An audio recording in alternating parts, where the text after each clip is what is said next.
Hello, and welcome back to the dusty Codex. On a high, triangular plateau, surrounded by deep river gorges, stand the skeletal remains of a lost civilization. To the modern traveller, it is a haunting sight. Broken cathedrals, shattered walls, and empty streets reclaimed by the grass. But this was not always a ghost town. In the 11th century, this was Ani. It was the capital of the Bagratid Kingdom of Armenia. It was a metropolis of over 100,000 souls, larger than London or Paris at the time, and a rival to the great cities of Constantinople and Baghdad. It was known as the City of 40 Gates, and the City of 1001 Churches. Situated on a vital branch of the Silk Road, it was a place of immense wealth, where the goods of the East met the buyers of the West. It was also a jewel of architecture. Armenian stonemasons were the finest in the world, building soaring cathedrals and fortifications out of the local volcanic tufa stone, creating a city that glowed in shades of red, cream, and black. We are always curious to know where our stories are traveling to and where your corner of the world is. Please let us know in the comments where you are watching from. Also, we value your thoughts.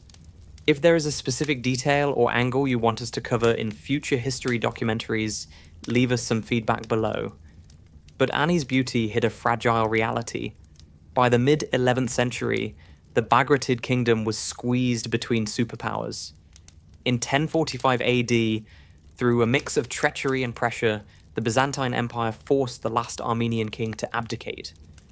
The Byzantines annexed Ani. They promised protection, but instead, they dismantled the local Armenian army and imposed heavy taxes. They replaced the fierce local defenders with mercenaries who had no loyalty to the city. It was a fatal mistake. While the Byzantines were busy dismantling Armenian defenses, a new storm was gathering in the east. The Seljuk Turks, a nomadic warrior people from Central Asia, were moving west, hungry for conquest and pasture. Leading them was Alp Arslan, the heroic lion. He was the second sultan of the Seljuk Empire. He was a brilliant tactician, a devout Muslim, and a leader who saw himself as the sword of Islam against the Christian West. In 1064 AD, Alp Arslan crossed the Aras River. He bypassed the smaller fortresses and marched straight for the prize. He laid siege to Ani. The city, defended by a skeleton crew of Byzantines and a desperate local militia, was in peril. The walls of Ani were legendary. A double line of fortifications protecting the northern approach, they were masterpieces of military engineering. Alp Arslan rode around them, looking for a weakness. The siege began with ferocity. The Seljuks built a massive wooden siege tower, rolling it toward the walls to rain arrows down on the defenders. But the defenders fought back, using catapults and fire to destroy the machine. For 25 days, the city held. The Armenian chronicles tell us that the defenders fought with the courage of the doomed. They knew that the Byzantines would not send help. They were on their own. Alp Arslan was reportedly ready to lift the siege. The walls were too strong and his army was tiring, but then a stroke of luck, or fate, changed everything. The Seljuks focused their efforts on undermining the walls. They dug tunnels beneath the foundations. Whether by mining or the sheer force of bombardment, a section of the massive northern wall suddenly gave way. A breach was opened. The impregnable shield of Ani was broken. Panic spread through the city like a virus. The Byzantine commanders, Bagrat and Grigoris, panicked. Instead of rallying the defense at the breach, they retreated into the inner citadel, effectively abandoning the outer city and its population to the enemy. Alp Arslan did not hesitate. He ordered a full-scale assault. The Seljuk warriors poured through the gap in the walls like a flood. The defense collapsed.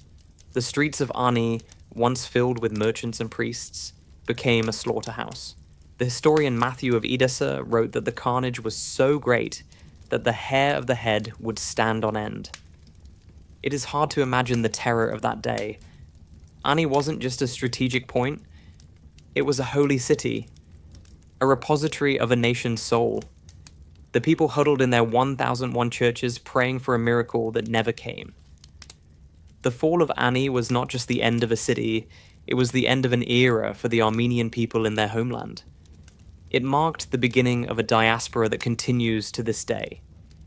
If these stories, where we bear witness to the tragic turning points of history, are what you seek, I invite you to subscribe to the Dusty Codex. Your support allows us to ensure these lost cities are never truly forgotten. The Seljuks breached the sanctuary. They entered the Great Cathedral, the masterpiece of the architect Tredat. Historical accounts describe a massive silver cross that stood atop the dome being pulled down. The massacre was brutal. Matthew of Edessa recorded that the slaughter was so extensive that the Akurian River, which flows at the bottom of the gorge surrounding the city, turned entirely red with blood. The wealth of the Silk Road, the silks, the gold, the manuscripts, was looted. A city that had taken centuries to build was stripped bare in days. Alp Arslan rode through the conquered city. He had achieved what no Muslim ruler before him had done. He had taken the impregnable capital of the Armenians. He bought the city for the price of blood. Thousands were killed, and thousands more were enslaved. The master stonemasons of Ani were taken captive, their skills now destined to serve the Seljuk Empire, influencing Islamic architecture for centuries to come. The fall of Ani was the breaking of the dam. With the great fortress city gone, the path to the heart of Anatolia was open. The Seljuks could now raid deep into Byzantine territory at will. Just 7 years later, in 1071 AD, Alp Arslan would meet the Byzantine emperor himself at the Battle of Manzikert, located not far from Ani. The result was the total destruction of the Byzantine army, a victory made possible by the capture of Ani. Ani did not die immediately. It was sold by the Seljuks to a Kurdish dynasty, the Shaddadids. It continued as a trading hub, but it never regained its former glory. It was a city living on borrowed time. The final death blow came later, with the Mongols in the 13th century and a devastating earthquake in 1319. By the 17th century, the site was completely abandoned, left to the ghosts and the shepherds. Today, Ani is a place of staggering, tragic beauty. The Church of the Redeemer stands split perfectly in half by a lightning strike, a graphic symbol of the city's fractured history. Inside the Church of St. Gregory of Tigran-Honens, magnificent frescoes still cling to the walls. They tell stories of faith that have outlasted the empires that tried to erase them. Standing near the edge of the gorge is the Menusia Mosque, built by the Shaddadids shortly after the conquest. It is the first Turkish mosque in Anatolia, yet it was built by Armenian masons, a silent testament to the fusion of cultures. The broken bridge over the Akurian River stands as a metaphor. One pier is in modern Turkey, the other in modern Armenia. The bridge is gone, leaving a chasm between the past and the present. Archaeologists are slowly stabilizing the ruins, trying to save what remains. Every stone tells a story of the 101 churches and the people who prayed in them. The silence of Ani is heavy. It is the silence of a capital that should have been a Paris or a Rome, but was cut down in its prime by the shifting tectonic plates of history. The Lion of Ani still guards the gates, though there is no one left to protect. But as long as the stones stand, the memory of the Bagratid kings and the people of Ani survives. They remind us that civilization is fragile, but art and faith are stubborn. The siege of 1064 broke the walls, but it could not break the legend. Ani remains the eternal capital of a lost dream. It stands as a monument to the impermanence of power and the enduring beauty of the human spirit. Thank you so much for watching this journey to the city of 1001 churches. It is a story that deserves to be known by the world.